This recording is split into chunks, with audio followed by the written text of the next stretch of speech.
जय Hind. NIA study hub में आप सभी का स्वागत है।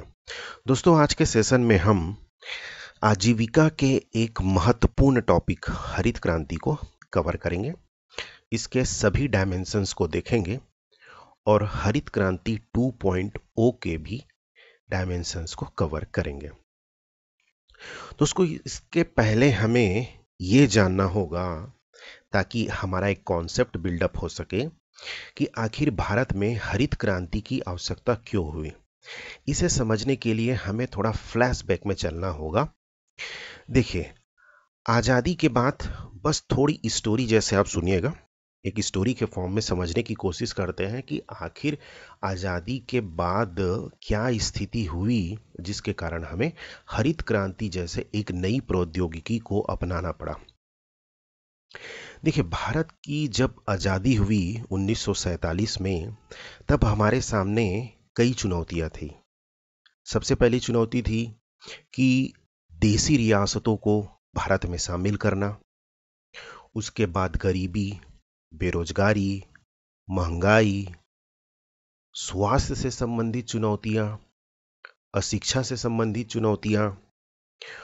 और ये चुनौतियां कम नहीं थी कि 1950 के दशक में अकाल ने हमें घेर लिया।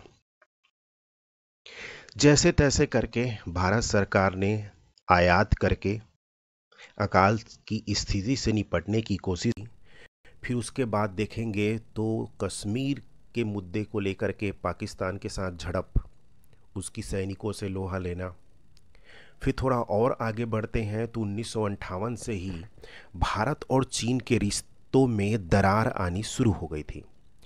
जहां पंडित नेहरू भारत, भारतीय और चीनी भाई भाई का मंत्र जाप कर रहे थे, तो वहीं चीनी लोग मोमोज खा करके हमारे ऊपर हमला कर रहे थे। और ये हमला बहुत अचानक हुआ दोस्तों, 1961-62 के दौरान। और भारत चीन एक गहरे युद्ध में दोनों के दोनों शामिल हो जाते हैं। इसी क्रम में हम आगे बढ़ते हैं तो इसका सदमा, बहुत गहरा सदमा लगा पंडित नेहरू को, और उनकी फिर इसी सदमे में ही उनकी मृत्यु हो जाती है कि मैंने इतना कुछ किया और एक धोखा भी मिला। और इस सब स्थिति परिस्थिति को देखते हुए सदमे के कारण उनकी मृत्यु होती है।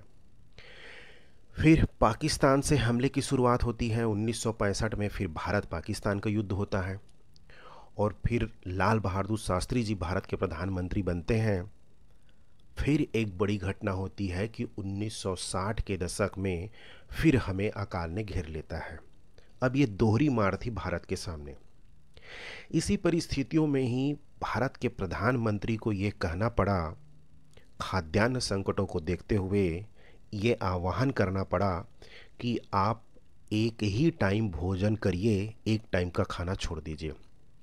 दोस्तों, ये किसी भी प्रधानमंत्री के लिए बहुत कड़वे घूंट जैसी स्थिति थी कि उन्हें ये आह्वान करना पड़ा देश के सामने। फिर उन्होंने ये एक नारा दिया, जय जवान और जय किसान, क्योंकि भारत पाकिस्तान का युद्ध हो रहा था। इधर किसानों भाइयों को भी प्रेरणा देना था, प्रेरित करना था कि खाद्यान्न संकट से हम उबर सकें।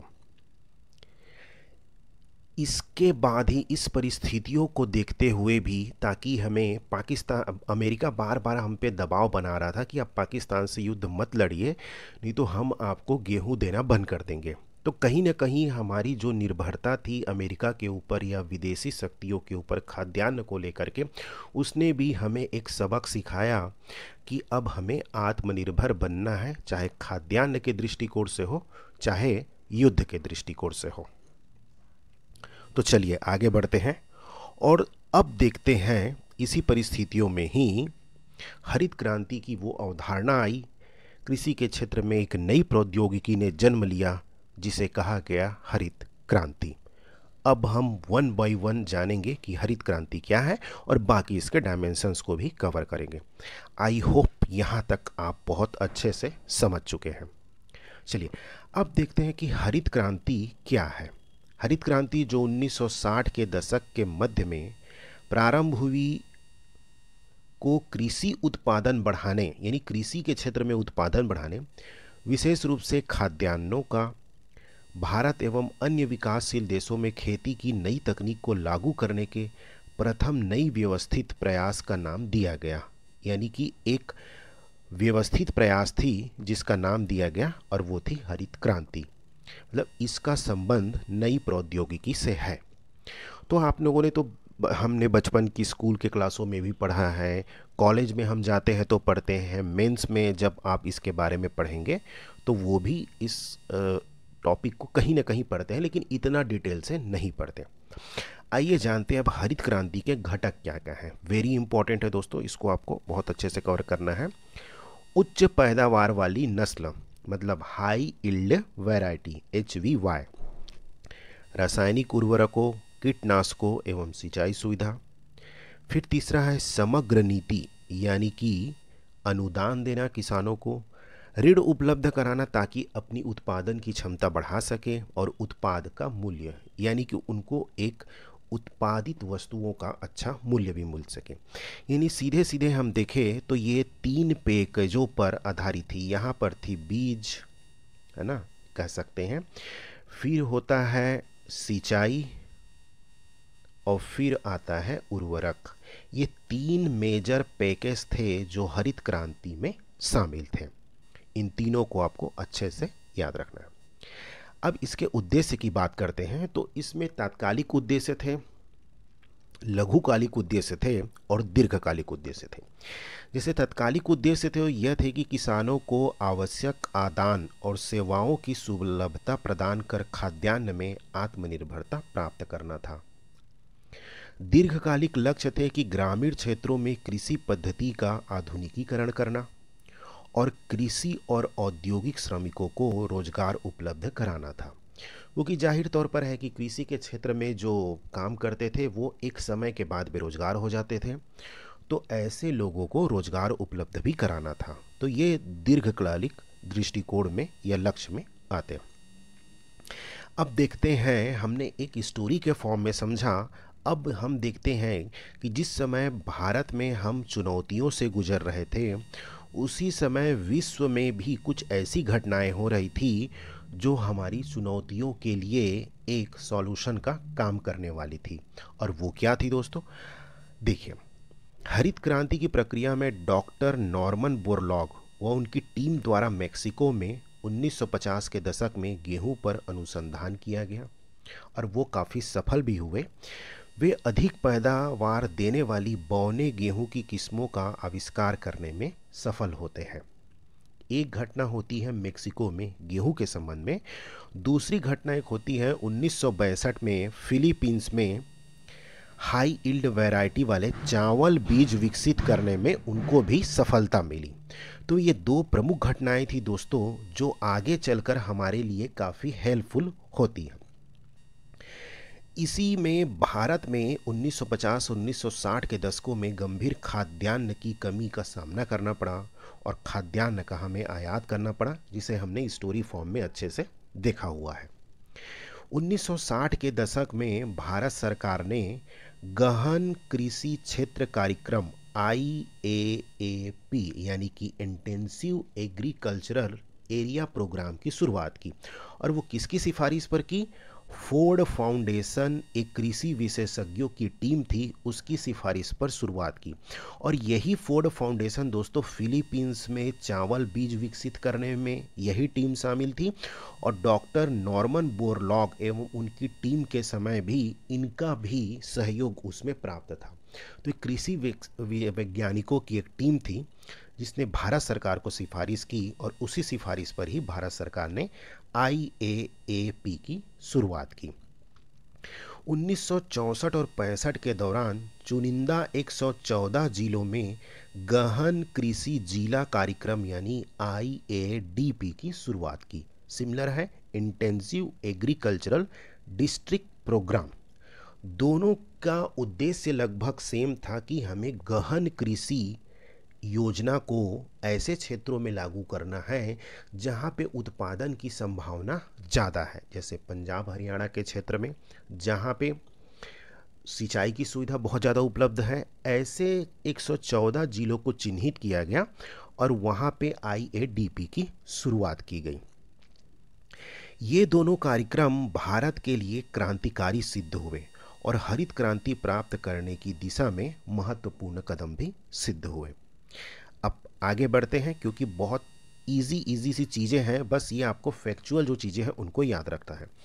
Doctor Norman Borlaug, doctor MS Swaminathan जो कृषि वैज्ञानिक थे, और डॉक्टर C सुब्रमण्यम जो तत्कालीन कृषि मंत्री थे, भारत में नई कृषि प्रौद्योगिकी विकसित करने में महत्वपूर्ण व्यक्ति रहे।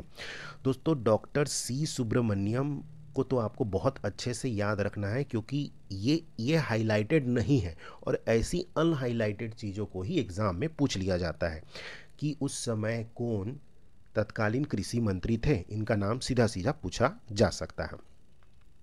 डॉक्टर नॉर्मन बोरलॉग को तो हरित क्रांति का पिता कहा जाता है वैश्विक स्तर पर, और भारतीय परिप्रेक्ष्य में डॉक्टर MS स्वामीनाथन को भारतीय हरित क्रांति का जनक कहा जाता है।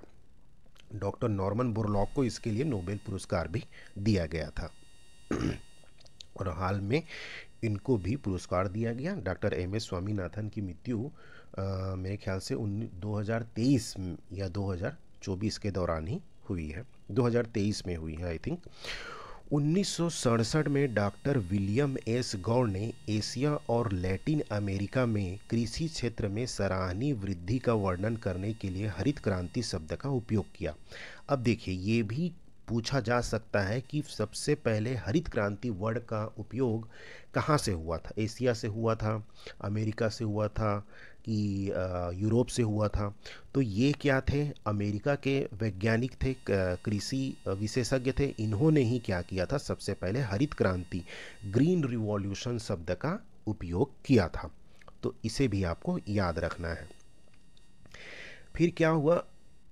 अमेरिकी संसद में ये कानून है PL 480, मतलब पब्लिक लॉ 480। ये कानून, इसके अंतर्गत अमेरिका क्या करता था? जिन देशों को भी उन्नत बीजों की आवश्यकता होती थी, उन्हें यह बीज सहज ही उपलब्ध कराता था, और भारत भी इसका लाभार्थी रहा है।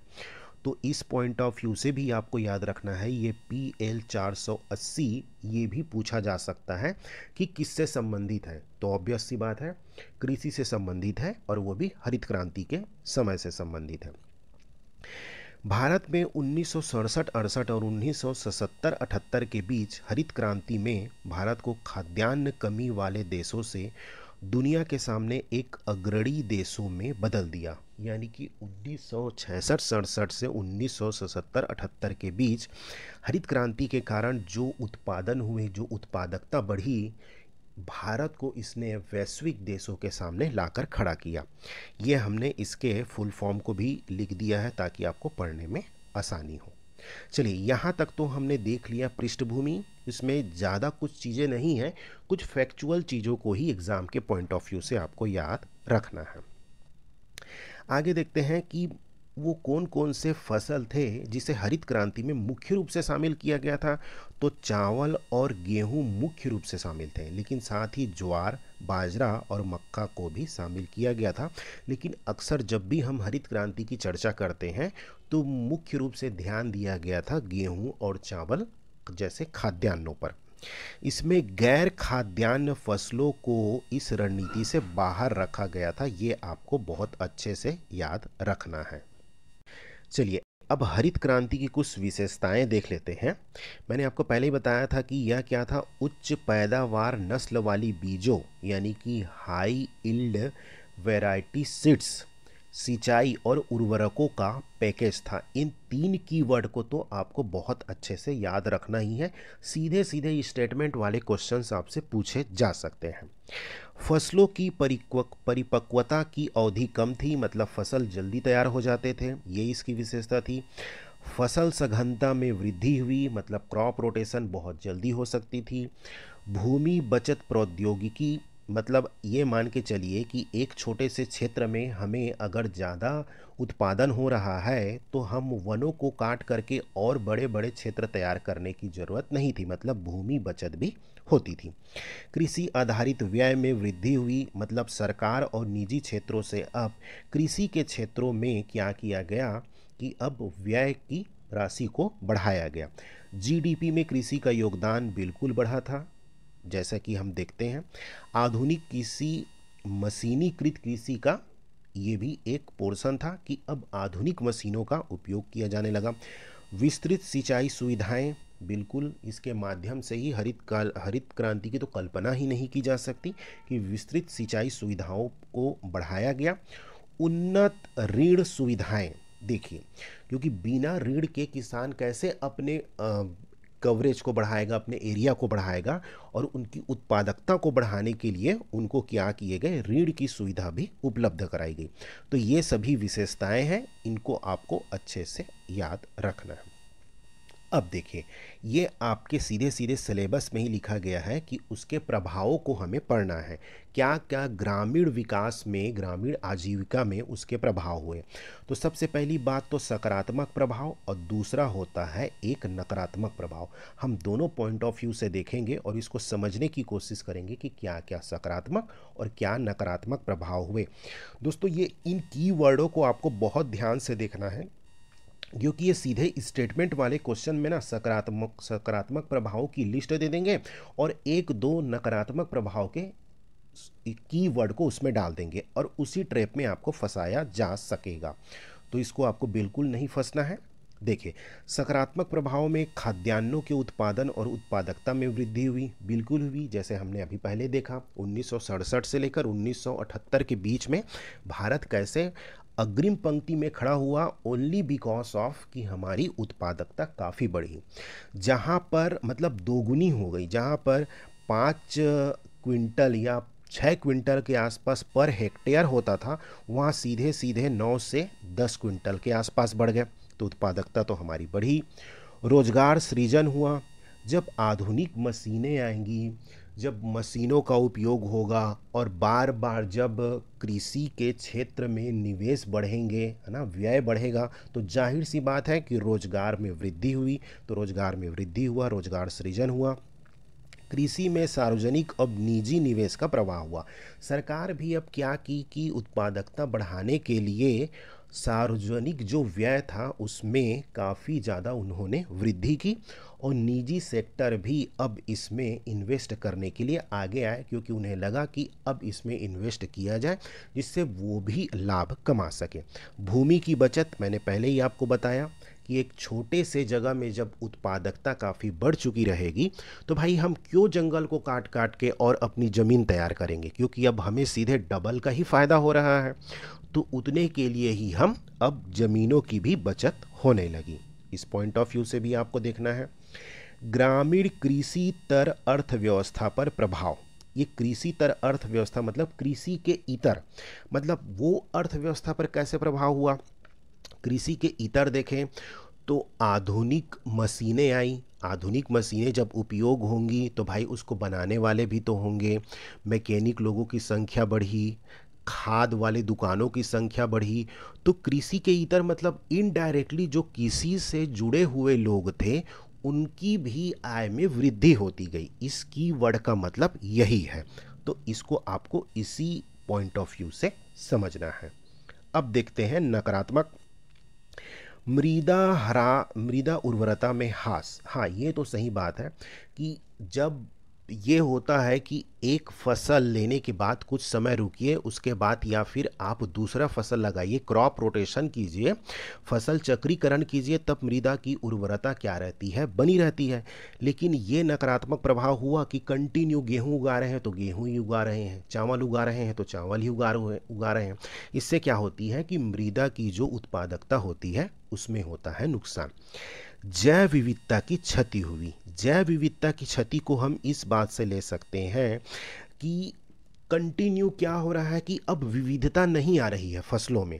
भाई सिर्फ गेहूं चावल कर रहे हैं, तो इससे क्या हो रही है कि जैव विविधता में भी हानि हो रही है, उसकी भी क्षति हो रही है। दूसरे फसलों को उगाएंगे तो जैव विविधता में क्या होगी, बढ़ोतरी होगी। तो ये गलती हो रही थी कि सिर्फ गेहूं और चावल में ही ध्यान दिया जा रहा था। भौम जल संसाधनों का अवक्षय, मतलब भूमिगत जो जल थे इनका बहुत ज़्यादा दोहन होने लगा। भाई बरसात के समय तो आप मानसून का सहारा ले लिए, लेकिन दूसरे समय जब आप रबी की फसल ले रहे हैं तो यह देखा गया कि भूमिगत जल के द्वारा ही खेती की जाने लगी, जो आज भी पंजाब और हरियाणा में काफ़ी एक गंभीर समस्या है, क्योंकि वहाँ बहुत ज़्यादा जल का स्तर नीचे जा चुका है, ओनली बिकॉज ऑफ कि वो बार बार भूमिगत जल का उपयोग कर रहे हैं। कृषि में अति पूंजीकरण, इसका ये मतलब है कि दूसरे जो क्षेत्रों में पैसा लगाने के बजाय अब क्या कर रही थी गवर्नमेंट और जो निजी निवेशक थे, वो कृषि में ही अति ज़्यादा पूंजीकरण कर रहे थे। अब इसको एज अ उद्योग देखा जाने लगा था, तो वो भी एक इसका नकारात्मक प्रभाव था। जबकि उद्योगों का काम क्या होता है कि उद्योगों में पैसा लगाए, उसके द्वारा क्या होती है, रोजगार बढ़ने की संभावना ज़्यादा होती है। छोटे और सीमांत किसानों पर प्रभाव, इसका एग्जाम्पल ये है कि हरित क्रांति का जो लाभ हुआ वो बड़े बड़े किसानों को ज़्यादा हुआ, क्योंकि उनके पास सीधे एक चक, बड़े चक में क्षेत्र होते थे और छोटे छोटे किसानों के पास क्या होते थे, छोटी छोटी भूमियाँ होती थी, छोटे छोटे खेत होते थे। तो ये उतना फ़ायदा नहीं ले पाए इस प्रौद्योगिकी का जितना फ़ायदा बड़े किसानों को लाभ हुआ, क्योंकि उनके पास पैसे भी थे, तो वो क्या करते थे, उत्पादकता बढ़ा करके ज़्यादा लाभ ले सकते थे।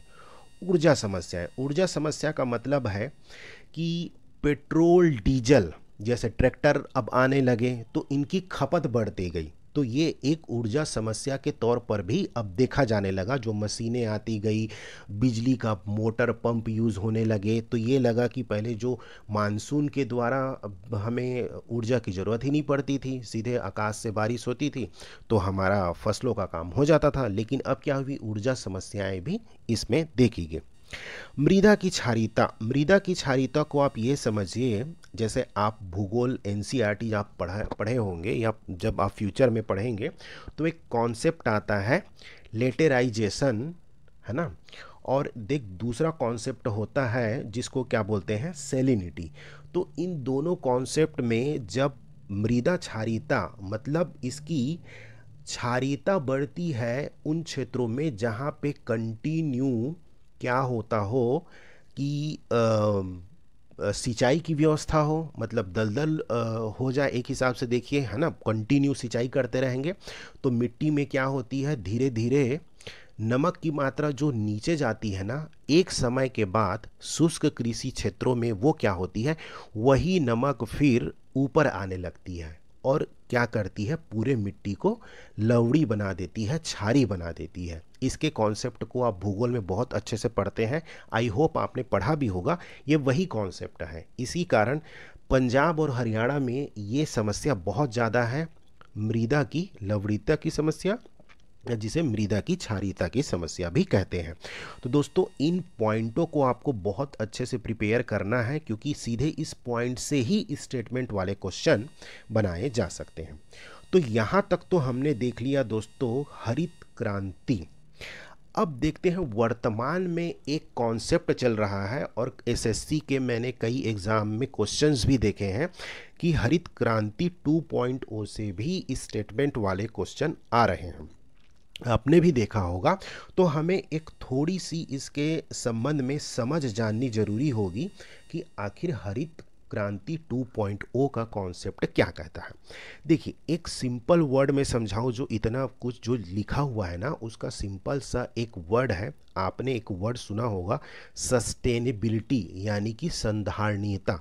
संधारणीयता का मतलब ये कहता है कि वर्तमान में जो भी हम प्राकृतिक चीज़ों का दोहन कर रहे हैं उसको उस अनुपात में उपयोग करें कि वो आगे आने वाली पीढ़ी के लिए भी उपलब्ध रहे, यही कहलाती है संधारणीयता। ठीक है, जैसे आप इसको अर्थशास्त्र में, अर्थव्यवस्था जब आप पढ़ते हैं तो एक समावेशी विकास करके एक टॉपिक आता है, उस टॉपिक में इस संधारणीयता वर्ड को बहुत अच्छे से समझते होंगे। मैंने आपको एक ओवरव्यू जस्ट दिया है। तो यही हरित क्रांति 2.0 का कहने का मतलब है कि हमें एक ऐसी कृषि, एक ऐसी क्रांति का निर्माण करना है जिससे हमारी ये पीढ़ी और आगे आने वाली पीढ़ी के लिए भी हम उनको खाद्यान्न उत्पन्न करा सके, प्रोवाइड करा सके, इसको प्रोवाइड कराने में किसी प्रकार की दिक्कत ना हो। यही है सीधा सीधा इसका कॉन्सेप्ट। जहाँ भी संधारणीयता वर्ड आया या इंग्लिश में सस्टेनेबिलिटी वर्ड आया, सीधे सीधे आप समझ लीजिए कि हरित क्रांति 2.0 से मतलब है। उत्पादन बढ़ाने का मतलब था हमारा हरित क्रांति से, और हरित क्रांति 2.0 से मतलब है संधारणीयता से। तो आइए अब इसको हम थोड़ा सा देखते हैं कि आखिर ये पैराग्राफ कहता क्या है। दूसरी हरित क्रांति कृषि उत्पादन में बदलाव है, जिसे व्यापक रूप से पृथ्वी पर बढ़ती आबादी को खिलाने और बनाए रखने के लिए आवश्यक माना जाता है। यह आह्वान खाद्य वस्तुओं की बढ़ती कीमतों और अन्य कारकों के अलावा तेल की कीमतों में बढ़ोतरी की आशंकाओं की प्रतिक्रिया के रूप में सामने आए हैं। जैसे मैंने आपको पहले ही बताया था, इसमें अब ये है कि हरित क्रांति 2.0 ना कृषि नवाचार, जो नए नए स्टार्टअप्स हैं, नए नए आइडियाज़ हैं, उनको लेके आना चाहता है। ये उससे संबंधित है, स्थिरता से संबंधित है, उद्यमिता के लिए नई तकनीकें पेश की है। मतलब हरित क्रांति 2.0 एक न्यू आइडिया के साथ काम करना चाहता है, नई टेक्नोलॉजी, नई इंडस्ट्री को इसमें समाहित करने के संबंधित यह कॉन्सेप्ट है। इन बदलावों में कृषि प्रौद्योगिकी उद्योग के सभी पहलुओं में दूरगामी बदलाव शामिल है, जैसे वितरण, विज्ञापन और विपणन की रणनीतियाँ। मतलब वितरण मतलब बांटना, विज्ञापन मतलब एडवर्टीजमेंट करना, और विपणन की मतलब होता है कि कैसे उसको हम संरक्षण करें, कैसे उसका हम स्टोर करें, उसके बाद उसका डिस्ट्रीब्यूशन किया जाए। कृषि में डिजिटल परिवर्तन पर्यावरण के अनुकूल हरित खेती के तरीकों की ओर एक परिवर्तनकारी यात्रा को दर्शाता है, जिसमें तकनीकी प्रगति और सतत विकास के प्रति प्रतिबद्धता शामिल है। मतलब पहले जो सिर्फ उत्पादन केंद्रित था, अब इसमें बहुत सारे दृष्टिकोणों को शामिल किया जा रहा है। तो हरित क्रांति 2.0 की कुछ विशेषताओं को देख लेते हैं। ये भी आपसे पूछा जा सकता है। जैव प्रौद्योगिकी और जेनेटिक इंजीनियरिंग। जैव प्रौद्योगिकी का मतलब और जेनेटिक इंजीनियरिंग का मतलब ये है कि सीधे सीधे किसी भी फसल के जीन में कुछ परिवर्तन करके उसकी उत्पादकता बढ़ाना, जलवायु परिवर्तन के रोधक क्षमता को उसमें विकसित करना कि जलवायु परिवर्तन का कोई प्रभाव ना हो, क्योंकि पूरा विश्व अभी जलवायु परिवर्तन की समस्या से गुजर रहा है। तो ये उसमें इस टॉपिक को ध्यान रखा गया है। वित्ता मतलब नए नए फसलों के प्रति हमें क्या होना है, अब आगे बढ़ना है, एक ही फसलों पर हमें अब बैठे नहीं रहना है। जलवायु परिवर्तन के प्रति अनुकूलन, जैसे मैंने आपको पहले ही बताया कि अब ऐसे फसलों को हमें तैयार करना है तो जलवायु परिवर्तन के प्रति अनुकूलित हो। स्थिरता लेकर आए हमारे समाज में, मतलब ऐसे फसल का उत्पादन करना है, ऐसे टेक्नोलॉजी का उत्पादन करना है कि खाद्यान्न संकट की जो समस्या है वो ना वर्तमान में रहे और ना ही हमारी आगे आने वाली पीढ़ी को हो, तो वो एक स्थिरता लेकर आए। परिशुद्ध कृषि। परिशुद्ध कृषि का मतलब ये है कि अब हमें कृषि जो अवशेष होते हैं ना, उनसे ही उनको ही रिसाइकल करके यूज़ करना है, ताकि बाहरी जो कीटनाशक वगैरह है, जो उर्वरक वगैरह है, उससे क्या हो, उनसे हमें बचना है। और कृषि के ही जो अवशेष होते हैं उनको हम उपयोग करें, तो वो कहलाती है परिशुद्ध कृषि। आई होप दोस्तों ये काफ़ी अच्छा सेशन रहा हमारे लिए, बहुत ही इम्पोर्टेंट ये टॉपिक है और एग्ज़ाम के पॉइंट ऑफ व्यू के लिए तो बहुत ही ज़्यादा इम्पोर्टेंट है। तो आपको इसे बहुत अच्छे से प्रिपेयर करना है। इसका जो हिंदी और कल हम इसका इंग्लिश का जो नोट्स है वो अपने Telegram channel NIA study hub में अपलोड कर देंगे। आई होप आपने बहुत अच्छे से एंजॉय किया इस सेशन को, ये बहुत हेल्पफुल रहेगा आपके लिए। और नेक्स्ट क्लास में हम श्वेत क्रांति, उसके बाद फिर कृषि का मशीनीकरण, फिर पशुधन के जो टॉपिक है इसको अब बैक टू बैक हम कवर करेंगे। तो थैंक यू सो मच दोस्तों। यदि आप चैनल में नए हैं तो सब्सक्राइब कर लेना भाई, है ना, और उसके बाद ताकि नोटिफिकेशन मिलता रहे, और अपने दोस्तों तक को भी शेयर करिए। जय हिंद दोस्तों।